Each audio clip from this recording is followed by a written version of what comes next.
It is my honour to welcome Jackie Fox to this House as we mark International Women's Day. Jackie, thank you for being with us today.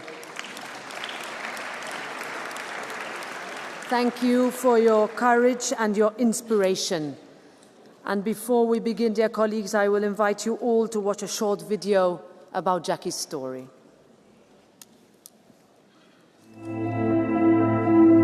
The most powerful changes often start with just one voice, one that refuses to be silenced. It begins with a message, a word, a whisper in the shadows of the internet. For one young girl, those words became a burden too heavy to carry. Driven to despair by relentless harassment, Coco took her own life. Her mother lost her to the cruelty of cyberbullying. She made that decision because she just couldn't find a way to stay. She knew these people weren't ever going to leave her alone. Jackie refused to let it happen again. She turned her grief into action. One night I just sat up and, like a crazy person, I said, you know what, I'm going to bring a law in, I'm going to make online bullying a criminal offence, because I don't want everyone else going through that, or any mum or dad or family member going through what I was going through. Her efforts led to the introduction of Coco's Law, providing legal protection against online harassment and harmful digital communications. One law can't undo the past, but it can change the future. Speaking up is so important, not to keep it to yourself, not to let it get deeper and deeper in your head. You know, you have to speak up and tell someone, otherwise you'll be just sinking.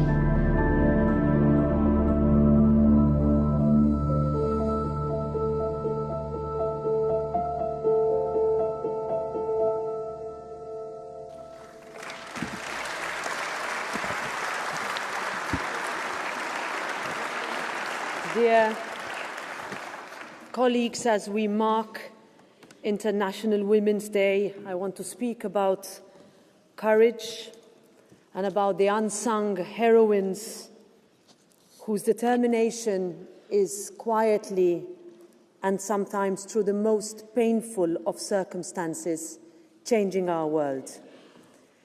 Jackie, you are one of Europe's heroines. The loss of a child is beyond what most of us can even begin to imagine. But what you then chose to do with that grief, to stand up, to speak out and to fight so that no other family would ever have to go through what yours did, that is heroism.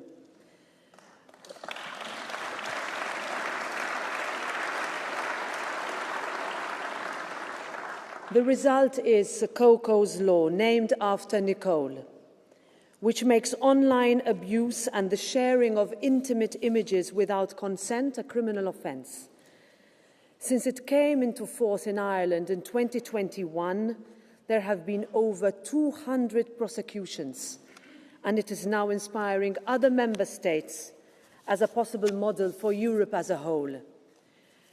Jackie, when you look to this House, know that you will always find an ally here.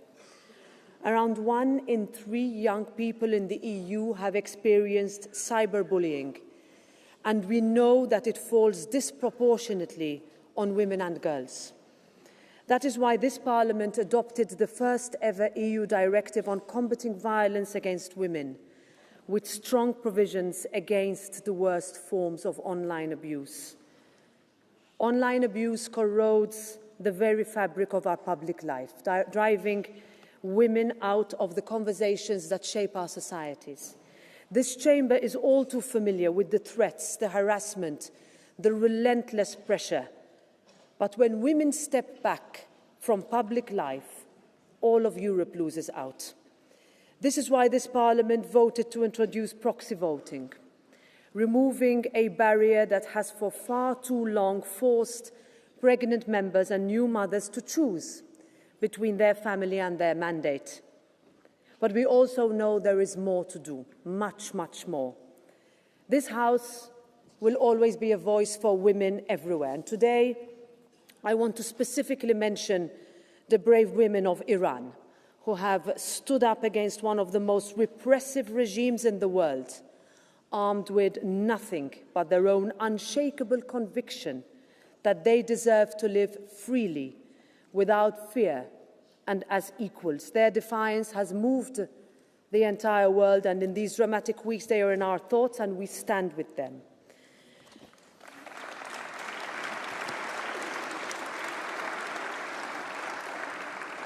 Now, to you, dear Jackie, we will keep speaking Coco's name.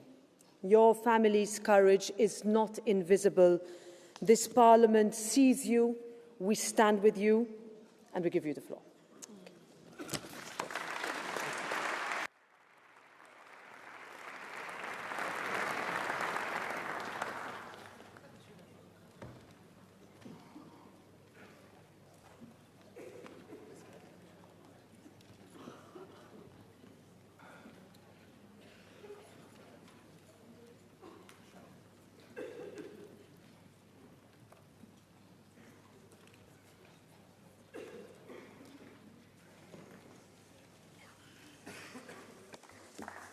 Thank you, guys.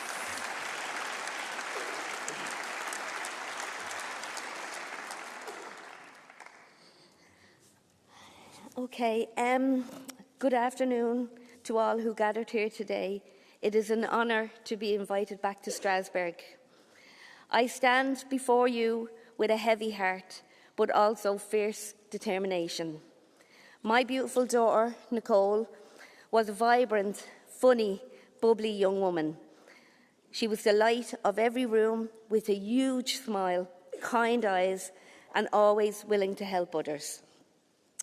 Even though Nicole used to sing, she had the most horrific singing voice that you could ever hear.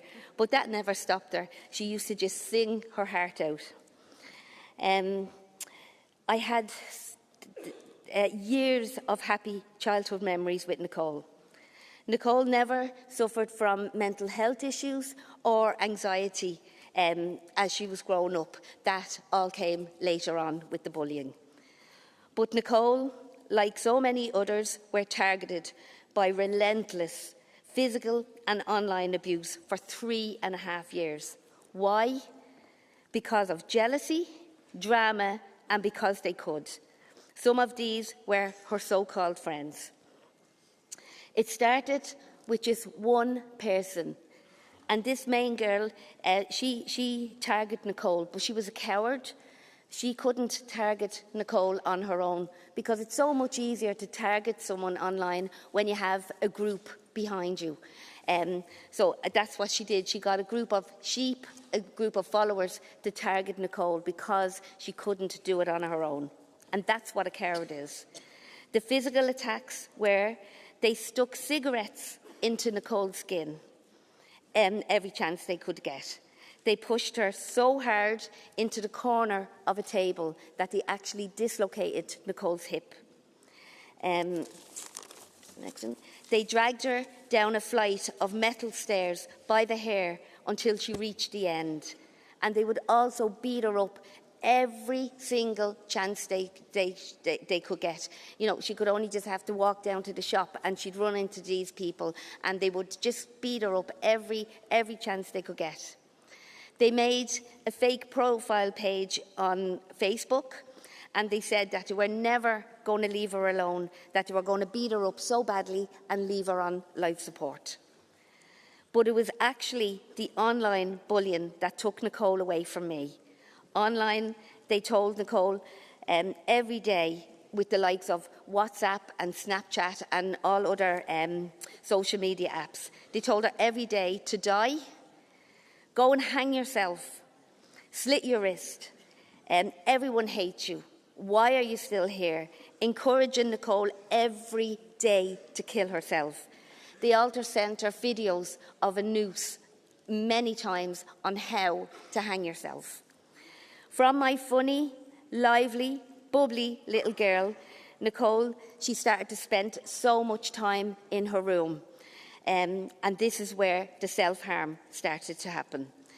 Nicole used to get her nails and she would dig them so deep into her skin until she bled. She would dig them so deep into her legs, another time into her belly, until she was so frustrated she dug her nails so deep into her face. Nicole wasn't a bully. She didn't understand why these horrible, nasty people were targeting her. She didn't know how to deal with it. Nicole used to go she would go to bed every night, and every day, the next morning, she would wake up feeling just as bad as she did the night before.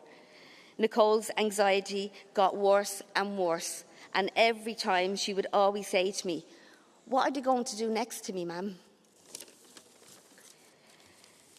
It was impossible to get back my funny, bubbly, lively young woman that I once knew.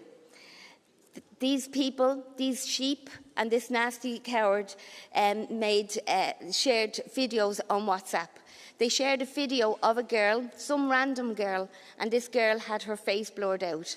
But this girl was with 3 other men. But they shared videos all over social media saying, "Look what Nicole's doing now." So they would send so many videos of Nicole.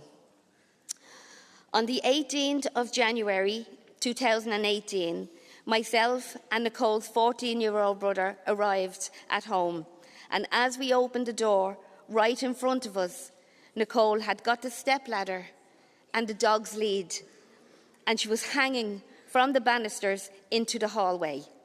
I begged Nicole's 14-year-old brother to help me take her down. Nicole was barely breathing. When Nicole was rushed to hospital in the ambulance, and on the way to the ambulance, unknown to me, at this stage, Nicole took a massive, massive heart attack and died. But the brave little girl of mine, she held on for 3.5 years, being physically abused, burned, dislocated hip, being beaten up, and then the 3.5 years with the online bullying on top of that. Nicole didn't want to die. On the way to the hospital, the ambulance crew got Nicole's heartbeat back again. In the hospital, I remember the doctor called myself and Nicole's 2 brothers into a room. Nicole's brother, who had just unhooked a dog's lead from his sister's neck, asked the doctor, "Is she going to be okay?" The doctor replied, "No, she is going to die. She has got extensive brain damage and her organs are going to start to shut down." What he was really telling me was that Nicole was never, ever coming home to me again. After losing Nicole to horrible, nasty cowards online, I discovered that there was no law in Ireland.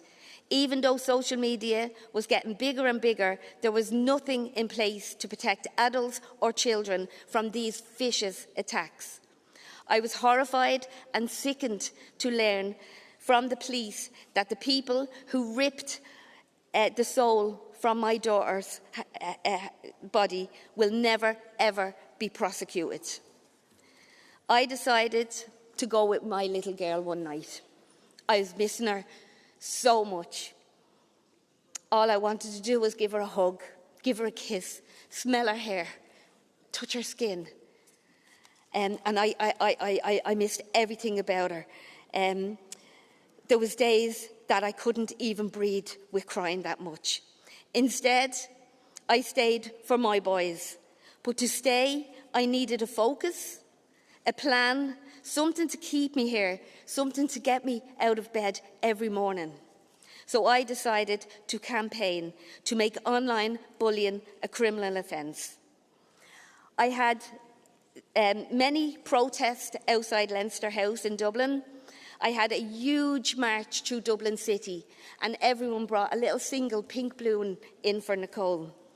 I had meetings upon meetings with TDs and ministers, but most of all, I had the help from the amazing Irish people at the time. After 3 years of campaigning, On the 28th of December 2020, Coco's Law was signed into the Irish statute books. And then the law commenced in Ireland on the 9th of February 2021. This was my little girl's legacy. And when she died, I always said to my mum, "Mum, I'm going to make sure she's never, ever going to be forgotten." Now she has her own little legacy. Is it good enough? No. I would do anything, and I mean anything, to have my little girl back. The law was the biggest bitter-sweet moment of my life. The sweet moment is that Ireland and every person over the age of 12 has now got Coco's Law to protect them. But I had to lose my daughter for other people to gain. If the law had been in place earlier, maybe, just maybe, Nicole would be still here. The bitter moment is that I will never, ever get the chance to hold my little girl in my arms again. Coco's Law is having a truly powerful impact across Ireland today. Prosecutions in Ireland has risen by 40%. There are 270 people that are now facing criminal justice and many, many more under investigation. There are people in prison right now as I stand here under Coco's Law. Although bullying online is what made Coco's Law, also the sharing of intimate images was also introduced at a later time, where you cannot share or even threaten to share an intimate image on or offline with or without the person's consent. And now the government say they are not opposing to amend Coco's Law even further with the illegal sharing of the AI images. The AI images it's just going to go beyond and beyond. And there needs to be a law. It needs to be a law to prosecute people that thinks it's okay to share an intimate image of someone, or to change or to put someone's face in that image and remove their clothes or whatever they may do. It's absolutely soul destroying for the people that they do this to. And it has to stop. And if there's not anything in place, it'll just get bigger and bigger and worse and worse. But this is bigger. Coco's Law is bigger than one country. And as I stand in Strasbourg, I implore you members from the 27 nations to make Coco's Law a European law. Protect every adult and child before it's too late. Online bullying has the potential to impact any family at any stage and without warning. Please let Nicole's story be the reason we change the future, so that no other family will face this pain. People say they are so proud of me. I struggle with that word pride, because I shouldn't have had to be the one to bring in a law. As I said, this law, or a law, should have been in years ago to protect these people. But what makes me the proudest the most is that every single person in this room now knows who my little girl is, whether she's in your heart or your head.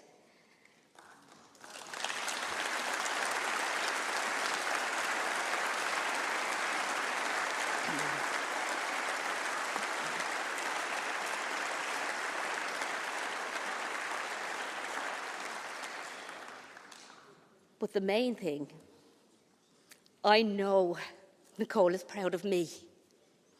And every day she is right beside me, cheering me on. And I can hear her in her loudest voice saying, "Yup, Jackers." That's my mama bear, because that's what she used to call me.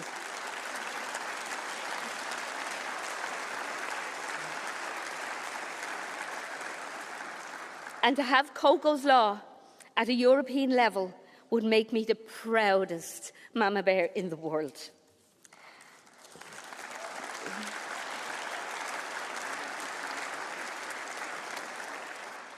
I want to express my deepest gratitude to each of you for allowing me to share Nicole's story, the tragedy we face and the hope that Coco's Law is bringing now in Ireland.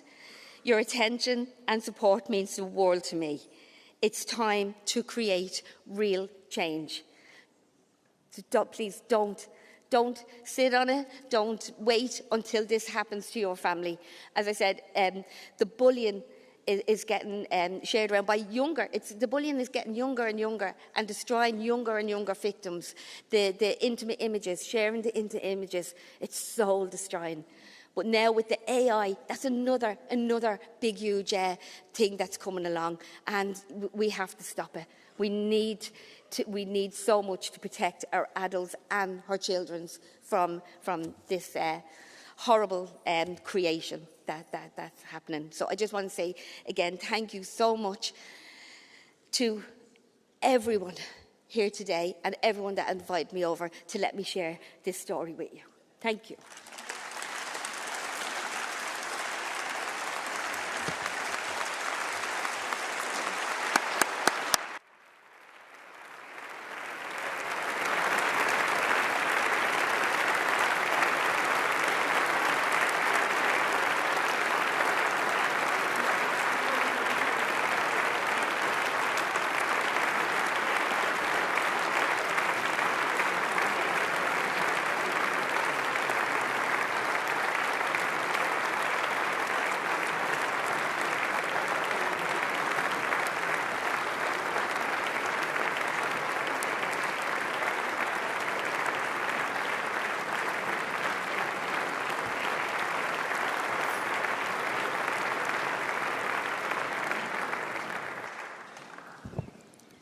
Thank you so much, Jackie. I think you can see from the reaction that not only did we get the honour and the privilege to share this moment with you, but that you have called us to action, and it's our responsibility to take that forward. I give the floor now to the representatives of the political groups, starting with the EPP group, Eleonora Melletti.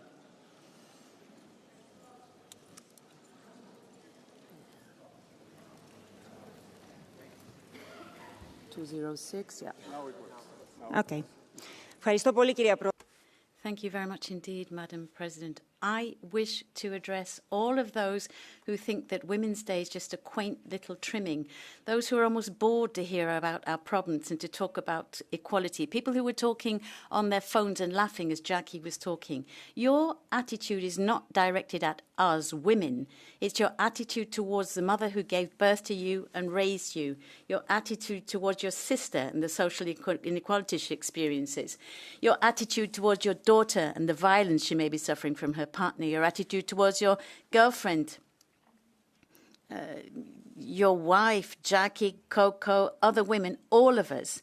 And that attitude is the actual problem. That's the problem we are fighting against, and we will continue to fight against until it changes. Thank you. Thank you, Ms. Melletti. And now I give the floor to the President of the S&D Group, Irache Garcia Perez. International Women's Day, it's about a simple truth. Equality never moves forward by accident. It moves forward because women fight for it. Across Europe and the world, reactionary forces are trying to turn back the clock on women's rights. They attack feminism, trivialize violence, and spread hate. To them, we say clearly, we will not go backward, not one step, because feminism is not a threat. Feminism is democracy in action. It is the belief that half of humanity deserve the same power, the same pay, the same safety, and the same freedom. Today, new battlefields are emerging in the digital space, where millions of women and girls face harassment and intimidation. But our answer will always be the same. And we have to do it for Nicole. We have to do it for our women. We have to do it for our society. The history of women's rights is the history of courage. And with that courage, Europe will keep moving forward. Thank you. Thank you very much, Ms. Garcia Perez. And now for the PFE group, Margarita de la Pisa Carrion. Gracias, presidente, señorías. Thank you, President. Dear fellow members, this is a way of recognising rights and dignity on International Women's Day. That applies to all aspects of society. But each country celebrates it in a different way, which is curious. In Poland, flowers and gratitude. But in others, we see vandalism and protests, like in Spain. So seeing a threat in love, seeing slavery in motherhood, seeing oppression in work. A lot of us don't understand that kind of celebration. People are thinking about the bills they've got to pay, getting to the end of the month, whether they can start a family, getting threats online, in the street, or elsewhere, with a government like Sanchez's in Spain saying it's the most feminist in history, but we've seen an 888% increase in the sexual violence since they took office. We are professionals, mothers, wives, daughters, sisters, friends. We're all unique. We all have our own place in the world as women, but that doesn't mean we need to be confrontational with the world. Chère Madame, merci pour... Madam, thank you so much for your overwhelming testimony. I felt your pain, the pain of other women who lose their daughters in such a way.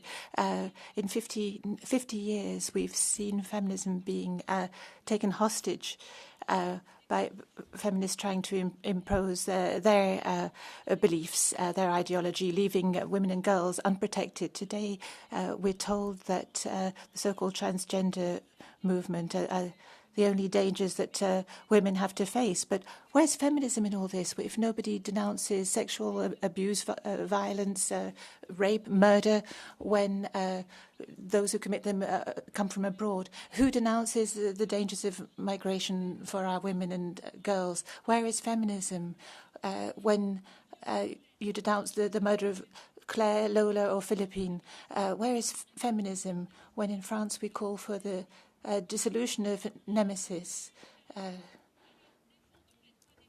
Let's defend women's rights, yes, but the first right women should have is safety. I give the floor now on behalf of the Renew Europe group to Abir Al-Sahlani.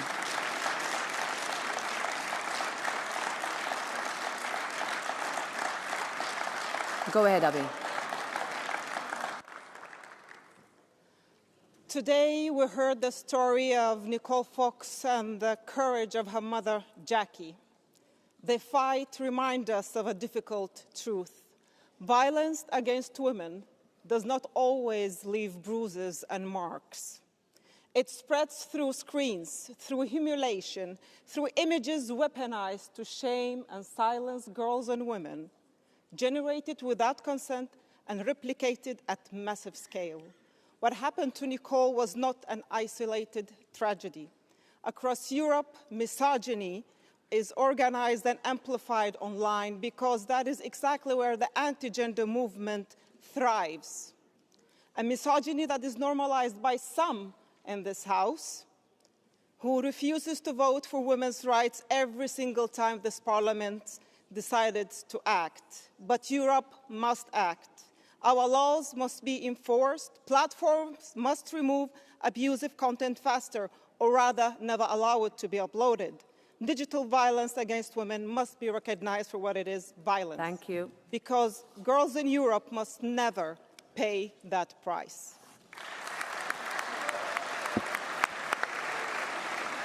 Thank you very much. Now I give the floor to the co-chair of the Greens group, Terry Reintke. You are so ugly, no one will ever love you. You are a parasite. Your mother should have had an abortion instead of having you. Hate online, threats, insults are a pandemic. They are a dangerous and very often overlooked pandemic, mostly targeted at women. And I, for one, have seen too many beautiful, smart, forward-looking women being victims of this pandemic, including your daughter, Coco, Jackie. I will not accept the Trumps and Musks of this world that pretend that bullying and hatred is a form of freedom of speech.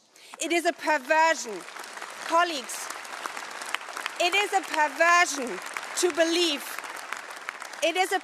to believe that threatening a young woman to post naked pictures of her online against her will has anything to do with freedom of speech. It is violence. And colleagues, we have to stop it by enforcing the Digital Services Act, by banning nudifier apps, and by speaking up time and again, as you have so clearly done today, Jackie. Thank you so much. Very much. We are at your side. We will continue this struggle. Now, thank you, Ms. Reintke. Now I give the floor to the co-chair of the Left Group, Manon Aubry. Merci, Madame la Présidente.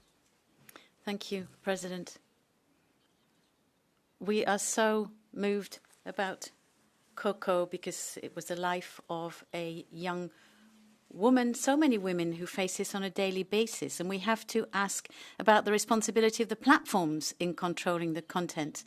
And because we're talking about International Women's Day, I would like to remind us that the 8th of March is the International Day of Women's Rights, not just the Day of Women, their rights, because we fought for those rights. And when I continue to see right now the far right instrumentalizing, as they do, women's rights to better push forward your racist rationale, to address foreigners as well, so many acts of violence are carried out by husbands, brothers.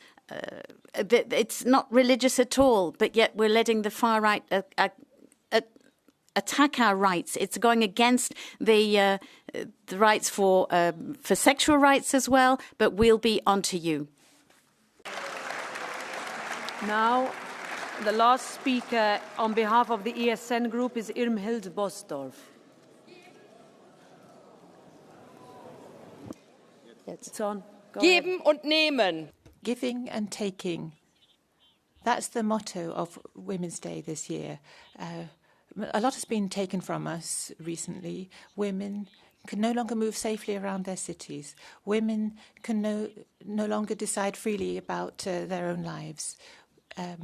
Our safe spaces are being taken away from us. We women now have to battle to even have recognition in society as women.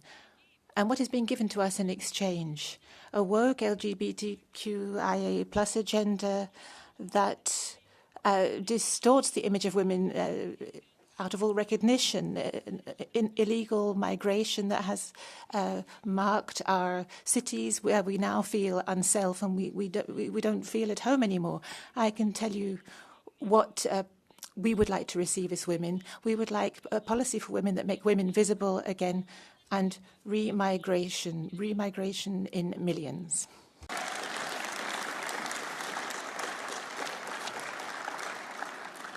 This brings us to,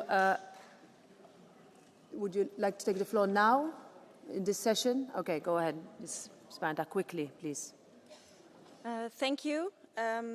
I would like to do a point of order that the previous statement clearly violates Rule 10 of the Rules of Procedure, which requires members to conduct themselves with mutual respect and uphold the dignity of Parliament, as well as Rule 10(4), which prohibits discrimination in line with Article 21 of the Charter of Fundamental Rights of the European Union. Trans women are women. Thank you. Thank you. Thank you. This brings us to the end of this part. We say thank you to Ms. Fox once again. Thank you very much. That was very moving. Thank you for being here.